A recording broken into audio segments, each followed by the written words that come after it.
मुस्लिम समाज पर टिप्पणी पर पीएम नाराज। पीएम मोदी ने दी नेताओं को नसीहत। गलत बयानबाजी से बाज आए नेता। चुनावी वर्ष में जहां एक ओर कांग्रेस सॉफ्ट हिंदुत्व के मुद्दे पर आगे बढ़ रही है, तो भाजपा भी पीछे नहीं है। उसने भी दांव खेलते हुए अब सॉफ्ट मुस्लिम की ओर कदम बढ़ा दिया है और यही वजह है कि भाजपा की राष्ट्रीय कार्य समिति में प्रधानमंत्री नरेंद्र मोदी का अलग रूप सामने आया और उन्होंने भाजपा नेताओं को मुस्लिम समाज पर टीका टिप्पणी करने से बाहर जाने की नसीहत दी। ये नसीहत बताती है कि भाजपा अब हिंदुत्व के एजेंडे के साथ साथ अपनी एंटी मुस्लिम छवि बदलना चाहती है। पार्टी को सर्वस्पर्शी सर्वग्राही बनाना और जनाधार को और व्यापक करना और जनाधार को वापस करने की दृष्टि से नए क्षेत्रों में प्रवेश करना और जनसंपर्क बढ़ाना मूल उद्देश्य 2023 और 24 में एक बड़े बहुमत के साथ, आज जो बहुमत है उससे ज़्यादा सीट लेकर जीत के आना एक बड़ा लक्ष्य। मगर सिर्फ वोट के लिए राजनीति नहीं करना है, समाज में परिवर्तन के लिए दिशा देने लायक राजनीति करना है। मूल उद्देश्य मोदी जी के बोलने का ये था। इधर भाजपा के अचानक इस रुख ने कांग्रेस के लिए नई चुनौती पेश कर दी है। अब तक हिंदुत्व के झंडे पर भाजपा से लड़ने वाली कांग्रेस अब पीएम मोदी के इस बयान को मौका परस्ती से जोड़कर देख रही है। मंत्री अमरजीत भगत ने भाजपा को याद दिलाया है कि दूसरे धर्मों के प्रति भाजपा का अब तक क्या रुख रहा है। जिस प्रकार से भारतीय जनता पार्टी के एजेंडे में है, बैठक की शुरुआत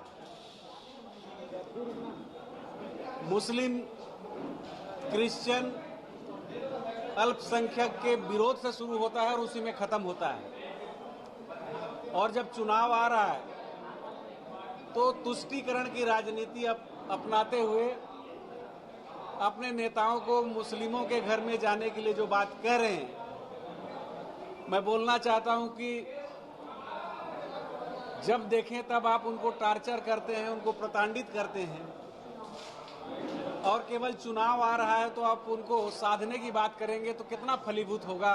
2024 के चुनाव में इस बार धर्म के अलावा अन्य मुद्दों पर रहने वाला है। ऐसे में एंटी मुस्लिम छवि से बाहर निकलने पहले आरएसएस और आप भाजपा ने कदम बढ़ा दिया है, जिससे राजनीति में नया ट्विस्ट देखने को मिल रहा है। ट्विस्ट का क्या असर पड़ेगा, इस पर सबकी निगाहें बनी हुई है। Bureau report, TV 24।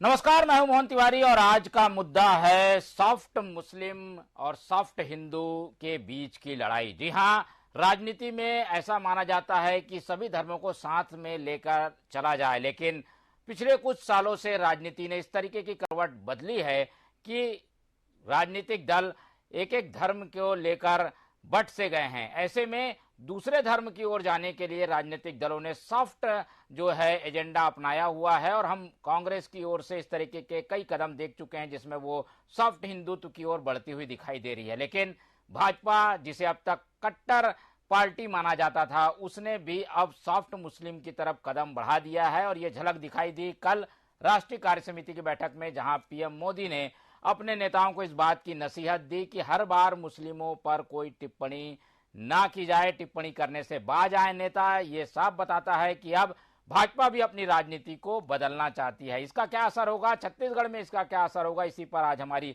चर्चा केंद्रित है। मिलते हैं उन मेहमानों से जो इस चर्चा में हमारे साथ हैं। बहुत स्वागत करेंगे। स्टूडियो में हमारे साथ मौजूद है भाजपा का प्रतिनिधित्व करने के लिए डॉक्टर सलीम राज जी, कांग्रेस का प्रतिनिधित्व करने के लिए हमारे साथ हैं सलाम रिजवी जी और पूरे मामले की समीक्षात्मक नजरिए से बात हमारे सामने रखेंगे वरिष्ठ पत्रकार शशांक शर्मा जी। तो तीनों मेहमानों का स्वागत है। और कांग्रेस और भाजपा की ओर से जो मेहमान आए हैं ये अपने अपने समाज के न केवल दिग्गज हैं बल्कि इन्हें सभी धर्मों में अपने नेता के रूप में जाना जाता है, पहचाना जाता है। तो इन दोनों नेताओं से भी इनकी राय जानेंगे। तो तीनों मेहमानों का स्वागत करते हुए चर्चा की शुरुआत सबसे पहले मैं डॉक्टर सलीम राज जी से करूंगा, क्योंकि भाजपा ने एक कदम बढ़ाया है। इस कदम के पीछे के मायने क्या हैं, वो क्यों ये कदम बढ़ा रही है, ये सलीम राज जी बताएंगे। राज जी बताइए, आप क्या करने वाले हैं? देखिए, भारतीय जनता पार्टी सबका साथ, सबका विकास, सबका प्रयास और सबका विश्वास पर काम करने वाली है। कुछ लोग थे जो भाजपा को गलत बोलते थे, उसके कारण माननीय मोदी जी ने बोला है कि मुसलमानों को गाली गुप्तार नहीं करना है। या अन्य बात, मुसलमानों का विकास जितना भारतीय जनता पार्टी के शासन में हुआ उतना 70 साल के इतिहास में आप देख लीजिए। मुसलमानों को सिर्फ कांग्रेस ने वोट बैंक समझी थी और हम भारतीय जनता पार्टी उसको भारत के नागरिक मानते हैं, यह अंतर है। और लगातार देखिए, प्रधानमंत्री की आवास योजना देख लीजिए, 1 रुपए किलो की चावल की योजना देख लीजिए। हमने कभी जाति की बात नहीं की। राष्ट्रवाद, जो देश का नागरिक है उसको सुविधा मिलना चाहिए। धर्म की राजनीति करने वाली सिर्फ कांग्रेस है। कांग्रेस हमेशा मुसलमानों को डरा के रखी है कि भारतीय जनता पार्टी का शासन आ जाएगा तो आपको पाकिस्तान भेज दिया जाएगा, भारतीय जनता पार्टी का शासन आ जाएगा तो दंगे होंगे। 8 साल का इतिहास देख लीजिए भारतीय जनता पार्टी के इतिहास में, जितने मुसलमान सुरक्षित है उतने देश में कहीं सुरक्षित नहीं है।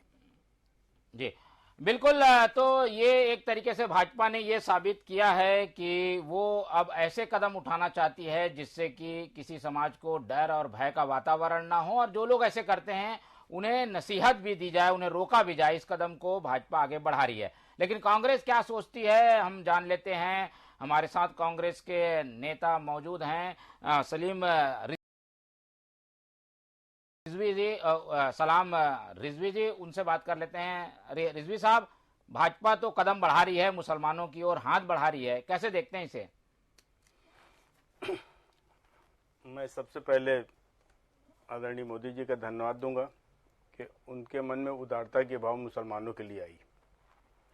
अच्छा होता कि ये उदारता ये शुरू से ही दिखाते तो आज उनको अपने नेताओं को यह समझाने की ज़रूरत नहीं पड़ती कि मुसलमानों के साथ आपके व्यवहार अच्छे हों, आपकी बातचीत का लहजा अच्छा हो। ये तो आज भी एक शक की दृष्टि से देखा जाता है कि सीधे हाथ में खंजर जो पीठ के पीछे छुपाया हुआ है और सामने चारा दिखाया जा रहा है कि आइए, और जब आदमी सामने आए तो फिर वो खंजर निकाला जाए। अभी विश्वास करना मोदी जी के बात पे विश्वास पूरी तरीके से विश्वास नहीं किया जा सकता। ये उदारता क्यों? क्या सामने चुनाव है इसलिए? चुनाव की राजनीति नहीं है। मुसलमान जो है ना, एक हाथ में कुरान चाहिए और एक हाथ में कंप्यूटर चाहिए, ये भारतीय जनता पार्टी है। आप हमेशा मुसलमानों को और कांग्रेस सबकी दृष्टि से देखती है, इसी कारण ये स्थिति निर्मित हुई है। जी, और जी, आपकी बात आएगी। 8 साल होने को आ रहे हैं, कितने लोगों के हाथ में कुरान और कितने मुसलमानों के हाथ में कंप्यूटर आपने धराया है, इसका भी थोड़ा ब्यौरा दे देते हैं तो समझ में आता है कि हाँ भाई, भारतीय जनता पार्टी की सोच अच्छी है और उसने मुसलमानों के लिए किया है। 8 साल के बाद में आज समझ में आ रहा है कि मुसलमान, आप मॉब लिंचिंग आज देश में भी हुई है, कितने बेगुनाह मारे गए हैं। मुसलमान आज खौफ के माहौल में जी रहा है। वो मुसलमान जिसने देश की आजादी में योगदान दिया, हिस्सा लिया, ना जाने कितने मुसलमान इस देश की आजादी में शहीद हुए, आज वो इस देश में खौफ के साए में जी रहे हैं। तब आप बोलते हैं मुसलमानों से आप हेड स्पीच आप अपने बयानों में अपने नेताओं को समझा रहे। ऐसा मौका क्यों आया? आपने ऐसी छूट क्यों देकर रखी थी? क्योंकि आपने खुद ने कपड़ों से पहचाने नहीं, वो मुसलमान खौफ में जो पाकिस्तान जिंदाबाद की बात करते हैं, शमशान घाट और कब्रिस्तान की बात आप करते हो, वो मुसलमान के साथ हमारी कोई आपत्ति नहीं है। शमशान घाट की बात करते हो, कब्रिस्तान की बात करते हो, अरे देश के विकास की बात करो, महंगाई की बात करो, तो समझ में आता है ये शमशान, ये कौन सी राजनीति है? 15 साल का विकास देख लीजिए ना, आप तो एक ईंट नहीं लगा पाए भारतीय। जी, मैं पहले सवाल कर लेता हूँ सलाम साहब से। सलाम साहब, मान लो चलो ऐसा हुआ भी तो चलो, देर आए दुरुस्त आए, सुधरने की तो कोशिश भाजपा कर रही है, इसमें क्या गलत है? बिल्कुल कोई आपत्ति नहीं है, ये हमेशा के लिए सुधर जाए तो ये देश के लिए बड़ी इनकी मेहरबानी होगी इस देश पे कि ये ऐसा करके भाइयों को, भाई से भाई को फिर से, हिंदू मुसलमान को फिर से अगर ये मिलाते हैं, और तो इसके लिए मैं इनका साधुवाद, इनको धन्यवाद दूंगा। मैं अभी तो इन्होंने इतनी दूरी बना दी है कि एक पड़ोसी मुसलमान और हिंदू आपस में बातचीत तक नहीं कर सकते, ऐसी इन्होंने नफरत पैदा कर दी है। अगर कि इस नफरत को ये मिटाने के लिए आगे आते हैं तो साधुवाद है, धन्यवाद है इनका। मैं खुद कहे दिल से, खुले दिल से इनको बोलूंगा मैं कि आपका बहुत बहुत धन्यवाद। ये तो कर रहे हैं, आप धन्यवाद भी दे रहे हैं। इसमें राजनीतिक चश्मे से देखने की क्या जरूरत है? आप लोग टिप्पणी कर रहे हैं कि ये वोट बैंक की राजनीति है। क्या ऐसा करने से क्या मुस्लिम वोट कर देगा बीजेपी वो को? तो दिखता है ना, जो हमने देखा है इस देश में, इनकी जो करतूतों को, इनके कारनामों को जो हमने देखा है, खुली आंखों से देखा है, भोगा है, तो इनके ऊपर इतनी जल्दी विश्वास करना, अभी तो विश्वास बोला ना, हाथ में खंजर लेके पीठ के पीछे छुपाए हुए, सामने में चारा है ना जाने कब हम इनके करीब पहुंच जाए और ये फिर से खंजर निकाल के फिर से वही अपनी जो पुरानी है करतूत तो वो कर रहे हैं। चलिए तो सलीम जी से पूछ लेते हैं। सलीम जी, आपने बड़ी देर कर दी, मेहरबान आते आते ऐसी स्थिति बना दी, 8 साल तो हो गए, अब आप लोग सुधर रहे हैं। ऐसे में कहां तक ये मैसेज जा पाएगा? क्योंकि एक नफरत का माहौल बन गया है, कई जगहों पर ऐसी खबरें आती हैं, तो देर तो नहीं कर दी आप लोग ने? मोहन जी, हम पहले से सुधरे हुए थे, आज सुधरे नहीं है। हमारा पहले ही दिन से था सबका साथ, सबका विकास, सबका प्रयास, सबका विश्वास। यह भारतीय जनता पार्टी धर्म की राजनीति नहीं करती है। अब जो खंजर का डर किसको है? जो पाकिस्तान जिंदाबाद के नारे लगाते हैं, जो देश प्रेम करिए, हम उसके लिए खून के तपेले को तराशते हैं। इस टाइप की तो बातें करते हैं कांग्रेसी के लोग। देश को आजाद कराने वाले आज देशद्रोही हो गए और जिन्होंने अंग्रेजों का साथ दिया वो राष्ट्रवादी हो गए।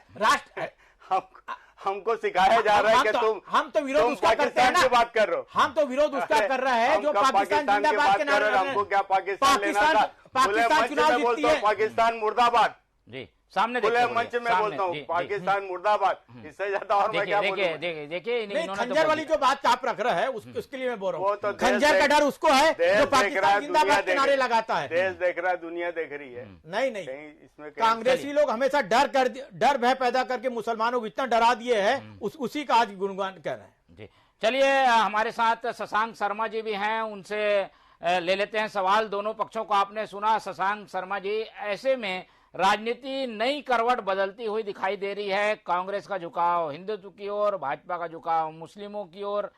फायदा होगा कि क्या होगा इसका आकलन तो बाद में होगा, लेकिन ये वजह क्यों आपको क्या नजर आती है? ऐसा क्यों करना पड़ रहा है दोनों पार्टियों को? मोहन जी, देखिए ऐसा है कि राजनीति में जो हो रहा है, अभी हमारे जो दोनों मेहमान बयान कर रहे हैं, आपने जब अपना प्रोमो दिखाया था उसमें जो दो नेता जो हैं डॉक्टर रमन सिंह और जो कांग्रेस की तरफ से बात कर रहे थे, देखिए यही ना इस सारे फसाद की जड़ है। मैं कहता हूं कि ऐसी कोई पार्टी, भारतीय लोकतंत्र जिसका एक संविधान है, उस संविधान में सबको धर्म की स्वतंत्रता दी गई है। धर्म आधारित हम लोग राजनीतिक पार्टी नहीं बना सकते। कोई अगर धर्म आधारित राजनीतिक पार्टी बनाएगा तो चुनाव आयोग उसको खारिज कर देगा। ये हमारे संविधान में है। तो इसलिए ये मानना कि कोई एक पार्टी केवल एक धर्म के लिए काम करती है, मुझे लगता है ये बात कहना राजनीतिज्ञों के लिए कम से कम सही नहीं है। दोनों राजनेता जो प्रवक्ता के रूप में बैठे हैं, उनको खुले मन से कहना चाहिए कि हर तरह के लोग हर पार्टी में है। क्या भारतीय जनता पार्टी में क्या मुसलमान नहीं है? अगर हैं तो सलीम राज जी की ओहदे से वहां बैठे हुए हैं, और अकेले सलीम राज जी हैं क्या पूरे देश में? हमारे यहाँ तो जनसंघ के समय में सिकंदर बख्श जैसे लोग जो है वो कंधे से कंधा मिलाकर पार्टी को खड़ा किए हैं, और यही हमारे लोकतंत्र की खूबसूरती है। अब ये जो बातें हैं कि एक पार्टी ने किसका बुरा किया, किसका भला किया, किसी कौम का विरोध किया, नहीं किया, हमको इस पर राजनीति करने के बजाय हमें खुले बंद से हर धर्म, हर जाति, हर क्षेत्र के लोगों को वहां फैलाकर स्वागत करना चाहिए। मैं वजह में आ रहा था, वजह क्या समझते हैं आप? इसकी वजह क्या है? ये ऐसे कदम उठाए जा रहे हैं, इसकी वजह क्या देखते हैं आप? वही आ रहा हूं मैं कि नरेंद्र मोदी जो प्रधानमंत्री जी हैं हमारे, उन्होंने जो ये बात कही है वो ये है कि हमारे हाथ में ना एक बम सबके हाथों में है, और वो बंदर के हाथ में उस तरह की तरह है। और ये सोशल मीडिया जिस तरह का जहर फैलाता है, वो पार्टी का कोई कार्यकर्ता, पार्टी के नेता के विचार उसमें नहीं जाते। लेकिन मान लीजिए कि किसी ने एक जहर वाला कोई एक पोस्ट किया, वो कहाँ से हो रहा है ये भी नहीं पता, चीन से हो रहा है, पाकिस्तान से हो रहा है, किसी राजनीतिक पार्टी के मुख्यालय से हो रहा है, ताकि किसी एक पार्टी को, किसी एक मजहब को बदनाम किया जाए। और होता यह है कि हम कार्यकर्ता जो होते हैं जो पार्टी के या किसी संगठन के या किसी, वो उसको बिना जाने समझे फॉरवर्ड कर देते हैं और ये जहर जो है वो समाज में फैलता है। मुझे लगता है कि प्रधानमंत्री का जो आशय है वो इस बात से है कि भाई जाने अनजाने हम ऐसी बात ना करें कि हमारे देश के, हमारे भाई बंधु, हमारे साथ रहने वाले नागरिकों का दिल दुखे। इस बात से बचना चाहिए। और एक और महत्वपूर्ण बात मोहन जी, उन्होंने बहुत स्पष्ट तौर पे कहा है, ये बात राजनीतिक तौर पे नहीं कह रहा हूँ, चुनाव की दृष्टि से ये काम नहीं करना है कि वोट मिलेगा। हमको सहृदयता के साथ देश में एक है सब, इस भाव से ये काम करना है। मुझे लगता है उसका स्वागत किया जाना चाहिए। बिल्कुल। तो जो प्रधानमंत्री ने बात कही है उसका आशय यही झलक रहा है कि राहुल गांधी जो बार बार बात कहते हैं कि नफरत की राजनीति हो रही है और इसीलिए मोहब्बत बांटने के लिए निकलना होगा। प्रधानमंत्री भी ये बात कह रहे हैं। सलीम राज जी, इस तरीके के जब बयान आते हैं तो पीछे ये भी देखा जाता है कि विपक्ष दबाव बना के रखा हुआ है, शायद इसीलिए बीजेपी को अपनी राजनीति को थोड़ा बदलना पड़ा है, शिफ्ट करना पड़ा है। आपको ऐसा नहीं लगता कि एक दबाव है राहुल गांधी का, भारत जोड़ो यात्रा का, इस वजह से ये सब हो रहा है?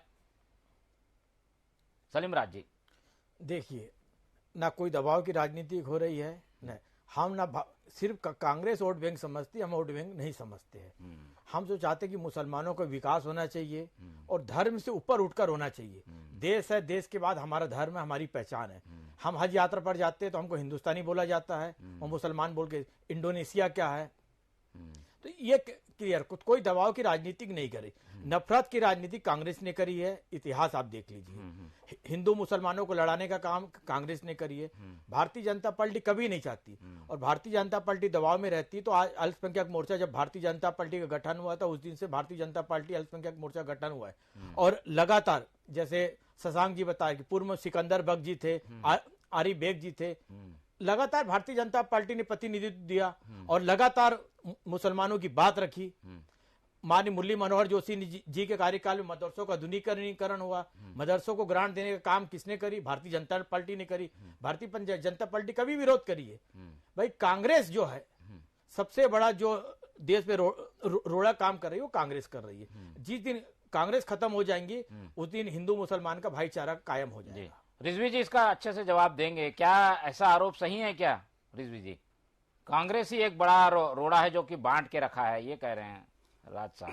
देश को आजाद करने वाली पार्टी को खत्म करने की बात, ये तो गले से उतरने वाली। गांधी जी ने बोले थे कि जिस दिन देश आजाद हो रहा था उस दिन कांग्रेस खत्म कर दीजिए। कांग्रेस उस दिन समाप्त क्यों नहीं हुई?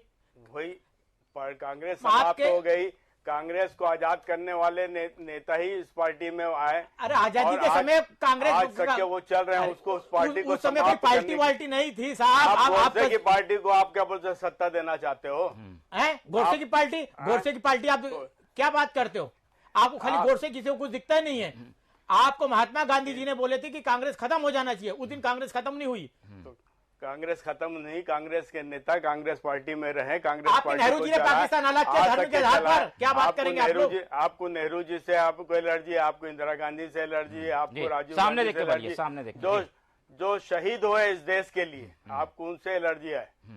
और आप सिर्फ जातिवाद की राजनीति करते तक तो आप यहाँ तक के पहुंच गए। इस देश के लोगों तुष्टिकरण की राजनीति कांग्रेस ने करी है ना। ये भी तो तुष्टिकरण है कि आज आप मुसलमानों को लेके आप बयान दे रहे हो। आज मुसलमानों को प्रधानमंत्री मनमोहन सिंह ने क्या बोले थे? आप सारे देश के नागरिकों के लिए बात मुसलमानों का है। आप सिर्फ नारा देते हो सबका साथ सबका विकास, आप सबको लेके क्यों नहीं चलते? आपको आज मुसलमानों को लेके चलने की क्यों जरूरत पड़ गई? आप मुसलमानों के साथ लेके चलने की बात कर रहे हो तो मैं आपका हृदय से धन्यवाद देता हूं, लेकिन आपको ये जरूरत पड़ी क्यों? आपके नेता हेड स्पीच क्यों देते हैं? आपने उन पर क्या कार्रवाई करी? क्या आपने किसी नेता के ऊपर आशुका लगाई? आज आपके पार्टी के मुख्यमंत्री से लेके सांसद से लेके विधायक मुसलमानों को सरेआम गाली बकते हैं, चाकू लेके चलो बोलते हैं। आपने इस पे क्या काम किया? आज मोदी जी को बोलना जो पड़ा है कि आज विधायक क्या बोलते हैं, चाकू लेके चलने की बात करते हैं। विधायक सांसद को देखो, प्रवेश वर्मा आप दिल्ली में देखो मुसलमानों के खिलाफ किस तरीके अपशब्द का प्रयोग करता है। आज राहुल गांधी अगर निकले हैं नफरत ना बांटो, आज यात्रा लेके जो चल रहे हैं, आज वो है ना नफरत ना बांटो, उसके जो पैगाम दे रहे हैं उसके चलते आज आपको ये नौबत आ गई कि आप मुसलमानों को साथ लेके चलो बोल रहे हैं। कांग्रेस ने भारत तोड़ी थी इसलिए भारत जोड़ने के लिए यात्रा निकली है। ये कौन सी पार्टी है जिसका सांसद और विधायक खुले हम मुसलमानों के खिलाफ बात करते हैं, नफरतें फैलाते हैं, गाली बकते हैं? काट दो बोलते हैं और उसके बाद उनके ऊपर आप कार्रवाई नहीं करते, आप उनको सस्पेंड करिए, आप उनके ऊपर असूका लगाइए, तब हम समझेंगे। पार्टी ने नुपुर शर्मा को सस्पेंड करी कि नहीं करी साहब, आपको जानकारी होना चाहिए। नुपुर शर्मा की बात कर रहे हो, नहीं, आप प्रवेश वर्मा को नहीं देख रहे हो, आप आचार्य धर्मेंद्र को नहीं देख रहे हो। आचार्य धर्मेंद्र पार्टी के नहीं, पार्टी के नहीं है, सामाजिक नेता है, सांसद तो रहे हैं। जी चलिए शशांक शर्मा जी इस पे ज्यादा प्रकाश डालेंगे। इस तरीके के जब आरोप लगते हैं तो जो कोशिश होनी चाहिए शर्मा जी की एक दूसरे से मिलके चलें, उसमें जो है एक मत ये दोनों पार्टियां हो नहीं पाती, और जो प्रयास की बात तो जरूर दोनों ओर से होती है, पर वो स्थितियां इसलिए नहीं बन पाती कि एक दूसरे का विरोध करते हैं। इसे कैसे दूर किया जाए? दोनों चाहते जरूर हैं कि हिंदू मुस्लिम की बात ना हो, सब मिलके चलें, पर ऐसी स्थितियां एक दूसरे पे आरोप प्रत्यारोप के कारण होती नहीं। इसे कैसे ठीक किया जा सकता है? आपकी क्या राय है इस पे?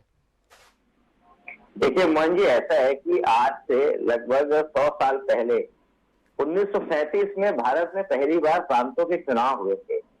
उस चुनाव में जो हिंदू और मुसलमान के वोट बैंक की राजनीति शुरू हुई ना, उसका दुष्परिणाम 1947 में भारत ने देखा है। 2 भागों में भारत बट गया, पाकिस्तान और भारत। मुझे लगता है कि राजनेताओं को ये वोट बैंक की राजनीति से ऊपर उठकर अगर प्रधानमंत्री ने इसका आह्वान किया है, अपने नेताओं से अपील की है, तो मुझे लगता है यहाँ पर हम जख्मों को कुरोस कर उसको नासूर बनाने की बजाय उस पर मरहम लगाकर हम अपने देश को आगे कैसे ले जा सकते हैं। अगर कोई एक पार्टी का नेता गलत बोलता है, उसका खंडन, उसकी निंदा सबको करनी चाहिए, लेकिन अगर कुछ अच्छा होता है तो वहां पर जब आप वोट बैंक की दृष्टि से सारा कुछ देखेंगे ना, तो कभी एक बात ठीक नहीं होगी, एक दूसरे पर आरोप प्रत्यारोप। इस कार्यक्रम को भी जो लोग देख रहे होंगे ना, उनके मन में भी कुछ कांटे चुभ रहे होंगे। तो मुझे लगता है कि राजनेताओं को जो हमारे बीच बैठे हुए हैं, दोनों बहुत सम्मानीय, बहुत वरिष्ठ है, यहाँ पर मिलकर कैसे चले उस पर चर्चा करनी चाहिए।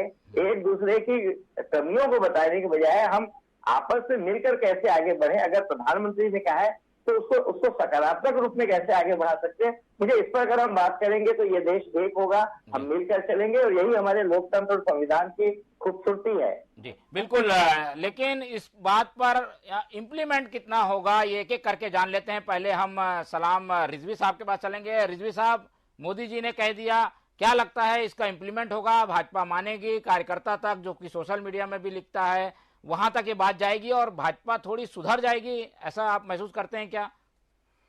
इम्प्लीमेंट तो तब दिखेगा तब इनकी योजनाएं सामने आएगी।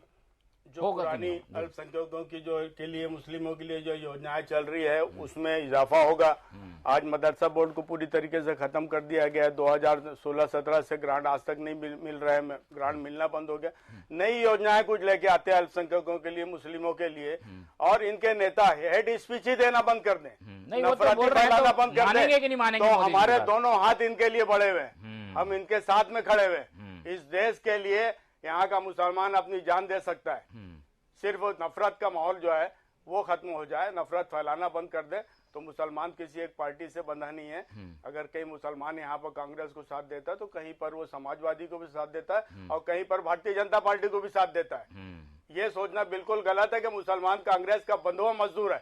कहीं मुसलमान बंधुआ मजदूर नहीं है, उसकी अपनी मजबूरी है। जब आप उसके खिलाफ नफरत फैलाते हैं, जब आप उसके खिलाफ हेड स्पीच देते हैं, तो वो भी इंसान है, उसको भी गुस्सा आता है, तब वो नकारात्मक बातें करता है। अगर आप सकारात्मक बातें करेंगे, आप मुसलमानों के कंधे पे हाथ रखोगे, तो मुसलमान भी आपके साथ में रहेगा। इस देश के साथ तो है ही, मरते दम तक इस देश के साथ में रहेगा मुसलमान, बहुत कभी पाकिस्तान का नहीं हो सकता। बिल्कुल, बड़ी बात कह दी है सलाम जी ने। अब जवाब ले लेते हैं सलीम राज जी से। सलीम राज जी ये तो कह रहे हैं कांग्रेस के होकर कि अगर मुसलमानों के प्रति आप हाथ बढ़ाएंगे तो वो हाथ थामेंगे, लेकिन आप हेट स्पीच करेंगे, उनकी योजनाओं का उन्हें लाभ नहीं देंगे, मदरसा बोर्ड बंद कर देंगे, इस तरीके की हरकत करेंगे तो कथनी आपकी जरूर कुछ है, पर करनी अगर नहीं होगी तो उसका लाभ नहीं मिल पाएगा। ऐसा ये चैलेंज है, कैसे करेंगे आप लोग? एक्सेप्ट करते हैं ये चैलेंज? मोहन जी, हमारी जो भी योजना बनती है वो धर्म आधारित पर नहीं बनती है। जो गरीब है, चाहे हिंदू गरीब है चाहे मुसलमान गरीब है, सबको योजना का फायदा मिलना चाहिए। प्रधानमंत्री आवास योजना देख लीजिए, 1 रुपए किलो चावल देख लीजिए, सरस्वती साइकिल योजना देख लीजिए, जो गरीब है। और बात रही मदरसा के ग्रांट की बात, मदरसा बोर्ड, कितने मदरसा बंद हुए ये बता दीजिए, और मदरसा बंद हुए तो क्यों हुए? चूंकि फर्जी तरीके से जो मदरसे चल रहे थे और मदरसा का अनुदान लेते थे, चूंकि वो साबित नहीं कर पा रहे टीचर का, तो ग्रांट कहां से मिलेगा? अपन उसमें नहीं जा रहे हैं, लेकिन आप मदद करेंगे तब तो आप पर विश्वास करेंगे ये लोग। तो विश्वास हासिल करने के लिए आप लोग क्या करने वाले हैं? देखिए, भारतीय जनता पार्टी, माननीय प्रधानमंत्री मोदी जी ने बोले कि समाज के बीच जाइए। जो कांग्रेस ने 70 साल में जो घृणा फैला दी है और हमारे प्रति नफरत फैला दी है, उसको दूर करने में कुछ समय लगेगा। भारतीय जनता पार्टी अल्पसंख्यक मोर्चा और मुस्लिम कार्यकर्ता समाज के प्रमुख लोग से मिलेंगे, वास्तविकता बताएंगे और उसके बाद समाज हमसे जुड़ेगा और लगातार जुड़ भी रहा है। जी, ऐसी कौन सी घृणा फैला दी है सलाम जी, आप बताइए। कांग्रेस क्या ऐसा काम करती है, घृणा फैल जाती है जिससे? कांग्रेस तो सिर्फ देश के लिए काम करती है, देश के विकास के लिए काम करती है, आम आदमी के लिए काम करती है। दंगा सबसे ज्यादा किसके कार्यकाल में हुआ? आप बता दीजिए। कांग्रेस के कार्यकाल में भागलपुर दंगा कहां पर हुआ, किसके कार्यकाल में हुआ? वो हमेशा डरा दी, अरे भारतीय जनता पार्टी आएंगी तो आपको पाकिस्तान भेज देंगी, भारतीय जनता पार्टी आ जाएंगी तो आपको। आप गुजरात को बोल रहे हैं नहीं डॉक्टर साहब, आप गुजरात को बोल रहे हैं। गुजरात का दंगा कांग्रेस ने डर दिखाई है। गुजरात का दंगा डर दिखा के वहाँ के मुसलमान समझ चुके हैं और आज भारतीय जनता पार्टी के साथ में है। भागलपुर की बात कर रहे हैं आप, और ना जाने कहाँ की बात कर रहे हैं। कांग्रेस दंगा कराती, कार्यकाल में दंगा कितना हुआ बताइए ना। दंगा कराती तो कांग्रेस आज भी सत्ता में रहती। कांग्रेस ने वो कभी नहीं किया। नहीं, भारत के मुसलमान समझ चुके हैं के खिलाफ। भारत के मुसलमान आज राहुल गांधी पैदल चल रहे हैं, कश्मीर से कन्याकुमारी से कश्मीर तक पैदल चल रहे हैं, नफरत को मिटाने के लिए, नफरत को बढ़ाने के लिए नहीं कर रहे हैं। कांग्रेस का जनाधार खत्म हो चुका है। देश का हिंदू को जिंदा रखने के लिए मुसलमान एक साथ रहे, देश में नफरत का माहौल ना बने, इसको खत्म करने के लिए वो पदयात्रा कर रहे हैं। वो देश को बांटने के लिए यात्रा नहीं कर रहे हैं, वो अपनी जमीन को तलाशने के लिए काम कर रहे हैं। सलाम भाई, ये पता कर लीजिए, क्योंकि कांग्रेस देश में खत्म हो चुकी है। कि आपने उनकी जमीन को खसका दिया, हिंदू मुस्लिम का माहौल पैदा करके आपने जनता समझदार है, आपको लगता है जनता समझदार है, जमीन को वो तलाशने आपके कहने के हिसाब से नहीं, जनता समझदार है। जिस दिन नफरत मिटेगी, जो कांग्रेस ने बेवकूफ लगातार बनाई है, बेवकूफ बनाते ये स्थिति निर्मित हो चुकी। जहां पर देखिए उनको सब्सिट्यूट मिला है, समाजवादी पार्टी मिली है तो कांग्रेस कांग्रेस जहां पर भी देश को क्या बेवकूफ बनाएगी। इस कांग्रेस ने, जिसके पास साइकिल नहीं हुआ करती थी, आज वो जहाज में सफर कर रहा है। आज उसके बाद देश तरक्की कर रहा है। विकासशील देशों की श्रेणी में कभी 80 के दशक में विकासशील देशों की श्रेणी में खड़ा था। आज विकास, आज यहाँ पर सारी सब चीजें सुई धागे से लेकर आज यहाँ पर। सलाम जी, कांग्रेस का चश्मा पहन रखा है इसलिए आपको नहीं दिख रहा है। विकास तो देखिए कितना हुआ। शशांक शर्मा जी से आखिरी टिप्पणी ले लेंगे, समय कम है, लेकिन इस पूरे चर्चा का लब्बो-लुआब यही है कि दोनों ही पार्टियां ये चाहती हैं कि अमन चैन कायम रहे, लेकिन कायम रखने के लिए जो कदम उठाने चाहिए उसके लिए अभी भी प्रयास में कमी है। शशांक जी, मोदी जी ने कहा, इम्प्लीमेंट कितना आपको ये महसूस होता है कि हो पाएगा, या ये मुश्किल काम है केवल कहने के लिए, एक तरीके से मैसेज देने के लिए? क्योंकि ये मैसेज देना जरूरी था कि नफरत के माहौल के खिलाफ है मोदी जी, इसलिए उन्होंने अपनी छवि सुधारने के लिए तो ऐसा बयान नहीं दे दिया। आपका क्या आकलन है? नहीं, ऐसा नहीं है। देखिए देश को विकास के रास्ते से ले जाना है ना, तो सारे धर्म, सारे जात, सारे राज्य, सारे क्षेत्र के लोग मिलकर जब तक नहीं चलेंगे तब तक पूरा देश आगे नहीं बढ़ेगा। तो इसलिए जो परिस्थितियां देश में बन रही हैं, जिस प्रकार के हेट स्पीच की बात जो सलीम भाई कर रहे हैं, सलाम भाई कर रहे हैं, बिल्कुल सही बात है। जो हेट स्पीच है वो बंद होने चाहिए। और ये संयोग से ऐसा कुछ है कि भाजपा के अंदर में जो बातें आती है ना, वो ज्यादा हाईलाइट हो जाती है। तो प्रधानमंत्री जी ने बहुत स्पष्ट तौर पे कहा है कि भैया इस तरह की बातें ना करो। और प्रधानमंत्री पार्टी के भी और देश के भी सर्वमान्य नेता है, आज प्रधानमंत्री है, बहुत लोकप्रिय है। अगर उन्होंने अपील की है तो इसका मुझे लगता है असर होगा। सभी पे असर होगा ये कहना बड़ा मुश्किल है, लेकिन मैं कहता हूँ कि 50% भी इसमें कमी आ जाती है तो इससे जो भावनाएं हैं वो अच्छी होंगी, माहौल अच्छा होगा, वातावरण अच्छा बनेगा।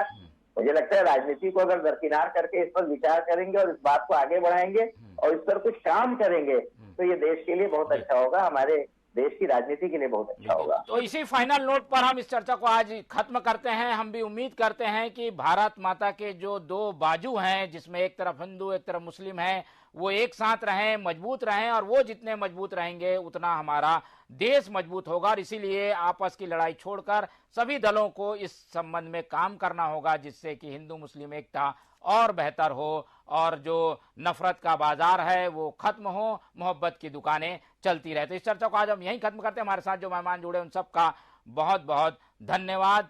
देखते रहिए टीवी 24। मुझे दीजिए इजाजत, नमस्कार।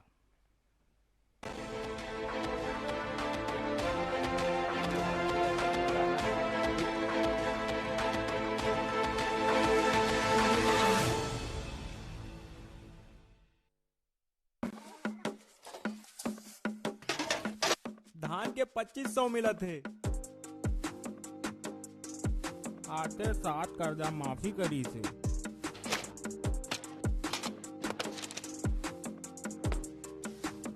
My name is Purvi Sahu. I study in class 7. देखा था कैसे फटफट अंग्रेजी बोला थे दिला।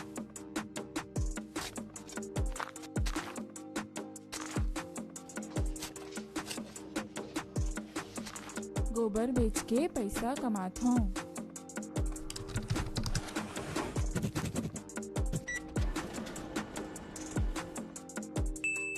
अब झट से ड्राइविंग लाइसेंस बना थे।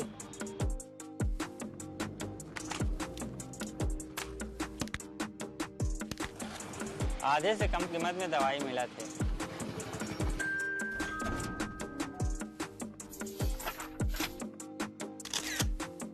अब घर बैठे प्रमाण पत्र बना थे।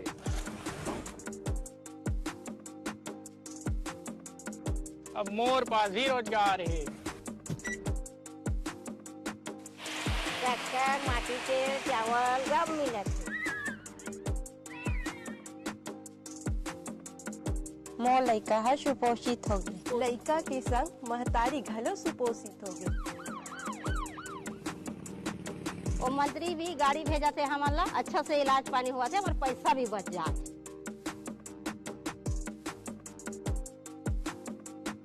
सीने में धड़कता छत्तीसगढ़, कका रखते हैं सबका ख्याल। विकास और विश्वास का उत्सव, खुशहाल होगा नया साल। हमारा सुखर छत्तीसगढ़, जल जंगल जमीन और जनता के साथ खड़ा ये हुआ है। आसमान को देख रहा है, जड़ों से अब भी जुड़ा हुआ है। हमारा सुखर छत्तीसगढ़, हमारा सुखर छत्तीसगढ़। नरवा गरवा गुरवा बारी है ये इसकी चार चिन्हारी। ओ सबका ध्यान ये रखती है छत्तीसगढ़ महतारी।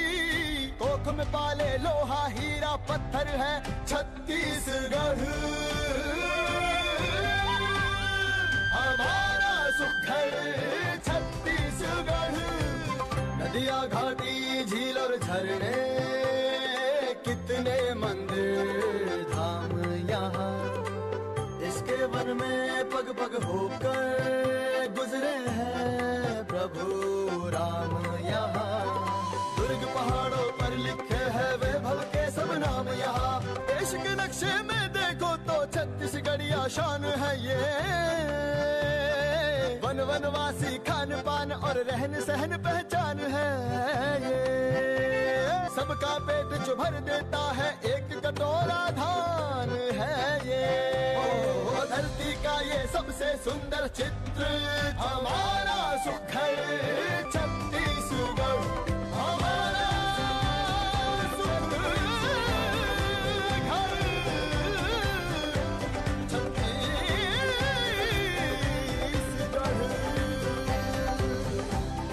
खुशहाल 4 साल, न्याय का नया अध्याय, सेवा जतन सरोकार, छत्तीसगढ़ सरकार।